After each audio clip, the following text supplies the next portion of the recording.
Steps 1, 2, and 3. All the Big Book is asking us to do is to consider with an open mind that there may exist a power greater than ourselves.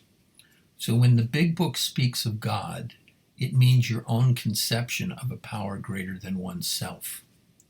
Please do not let any prejudice you may have against some spiritual terms deter you from asking what a concept of a greater power means to you, because the whole point is that you're not experiencing unconditional love right now. Lack of power to love ourselves unconditionally is our dilemma. So many of our problems are based upon believing that we know how to love ourselves, but keep failing over and over again. This power greater than ourselves, that the AA book calls God, is the source that we ask for love when we are unable to feel it ourselves. It is always willing to give love. It is always there for us, especially when we stumble. Step 2 asks us to be open to the possibility that something besides ourselves could be a source of unconditional love. Our progress in AA is dependent upon our open-mindedness to this idea, because we'll need it if we desire to be truly open and honest with ourselves in the succeeding steps. If you have doubts, ask yourself this one simple question: is what you're currently doing working? One cannot begin working the program with faith. We all must start with belief. We need to ask ourselves but one short question: am I willing to believe that there is some power greater than myself? If so, the Big Book emphatically assures us that we are on our way. The first thing you and I have to do in order to recover from alcoholism is to be willing to change. We do not work step 1 because there is no action involved. We work step 1 before we entered AA. Our adventures out there are what forced us into admitting that we had a problem. We became willing when we walked through the door. We formally acknowledged the unmanageability of our lives. Step 1 doesn't tell us anything we don't already know to be true. Big Book, page 55. Deep down in every man, woman, and child is the fundamental idea of God. If God dwells within us, then it is our own personal God, and we can come together in very simple and understandable terms. It makes no difference what each of us calls it, as long as we recognize the idea that it's there, somehow, in some way, of our own creation. If I have come to believe there's a power greater than myself that can restore me to sanity, I've completed step 2. From this point forward, the promise of unconditional love becomes the foundation upon which we base our healing. Step 3 presents one with a decision. Are we willing to turn our will and our life over to the care of this power greater than ourselves that we've come to believe in? Just what does that mean, and what do we do? Well, we're going to make a decision. That's part of it. But what are our will and our lives? Our will is our thinking apparatus. It is nothing more than our mind. Our lives are our actions. We are the sum accumulated total of all the actions each of us has taken throughout our entire lifetime, which makes us who we are today. Most importantly, we don't turn anything over to that power greater than ourselves in step 3. We made a decision to do something, but that decision itself implies that we're going to take some further action to carry it out.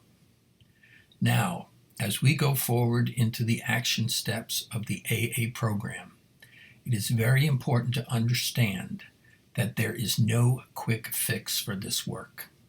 It requires dedication and commitment to daily practice, even when you feel like you're getting nowhere. Our problems are not resolved in one aha moment. We're going to learn how to feel our emotions in order to fully experience them. One cannot think or analyze our way into emotions. We have to learn how to start changing our old patterns and habits. When we are hungry, we eat food. When we are out of shape, we go to the gym.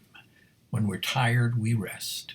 But for some reason, when we're feeling unlovable, we analyze ourselves to death until we feel worse. The more logical solution, of course, would be to offer ourselves love. But what if we don't know how? What if trauma and shame are blocking us from letting love inside? What if our emotions have been numbed out to protect us? What if a traumatic experience fractured our connection with how to love ourselves? Without love's soothing comfort and kindness, we're bound to stumble over and over again. Our love is conditional. We're expecting our external world to change, and then we'll be happy. We live in a world where we desire others to validate and accept us for who we are. But external validation will not make us any happier. We cannot end our journey at, I have issues, accept me the way I am. It's not the world's job to do that, and if you believe it is, you're likely to end up disappointed. My feelings are my own responsibility. The feelings of others are their own responsibility. When we sit there ruminating, having anxiety, obsessing, shaming, and blaming, we are spending our hours and days on negative thoughts, most of which never happen. Negativity has accidentally become our religion. We're so convinced it's the truth because that's what our mind wants us to think. The mind convinces us that the negative stuff is the ultimate reality. Happiness and freedom come from learning how to non-judgmentally notice these unhealthy patterns. You're not pretending that bad things don't happen. You're simply identifying the part of your mind that says, quote, bad things are happening to me. My life is unfair. I'm being betrayed and let down. I'm the victim, unquote. We can still notice bad things happening and protect ourselves, but these negative thoughts don't become something that we believe and obsess over. Our current default programming is these negative thoughts and stories that we tell ourselves, but as soon as we become aware of this, we have the power to start changing it. The goal here is to move from thinking love to feeling love. You do not need to do anything to receive it. You could try to sit right where you are without moving a muscle and feel it flood over you. Knowing that you are unconditionally loved and accepted by something greater than yourself for who you are right now at this very moment. Unconditional love is not, quote, I receive love if I do good things, unquote. That's conditional love. If we have received conditional love from a parent or partner, then it is natural to also start to seek this same conditional love from a higher power. We think that if we do everything right, including the 12 steps, or sacrifice ourselves enough, or heal enough, or apologize enough, or whatever enough, then we will finally receive the love. We need to shift away from this mentality and explore a new type of love, one that we may or may have not have ever experienced before. This means offering yourself love when you obsess over your ex, or offering yourself love when you have an episode of rage, or offering yourself love when you get lost in fantasies of revenge or justice. It does not mean that those things are healthy. It does not mean that you should encourage yourself to keep doing those things. It does not mean that you're excused from harming others without consequences.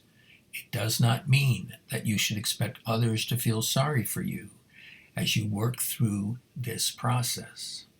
It's simply an internal recognition that these are the behaviors of someone who is suffering, and punishing yourself for choosing them will only drive you deeper into the very condition you are trying to escape. We find wholeness by restoring balance and pouring less energy into the mind and more into the body and spirit.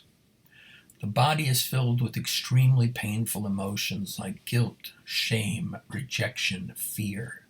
Many of these were numbed by our brains to protect us from pain. As we ask our bodies to begin experience these emotions slowly, we realize that it is too much for any person to hold solely by themselves. This is where our higher power or unconditional love comes into play. The power greater than yourself only wants joy and love for you, and to remove any obstacles to that goal. It is the innate sense of having purpose and joy for no external reason, even if you can't feel it right now. Events in our lives that have led us to only experience love conditionally have planted unhealthy messages inside us that have made us feel separate from unconditional love. This spiritual connection is simply a part of ourselves that nurtures us for no logical reason. If you become disconnected from it, it will always try to find its way back to you, sometimes in very uncomfortable ways, because it is who you truly are. Even though this will take a considerable amount of time, the AA program promises us that we will see light at the end of the tunnel even before we are halfway through. As we start to see how hard this loving force is working for us, we will begin to remember what heartfelt love feels like. The heart is the gateway between these fractured parts of ourselves, and unconditional love from a power greater than ourselves is our key home. Personal responsibility is asking that your personal happiness be based upon you, only you. It has nothing to do with how others have treated you or how you've treated them. It is asking you to switch the focus from external measures of worth to internal ones. Steps 1, 2, and 3 are asking you to try to believe that the most important thing in the world right now is recovering your own ability to love.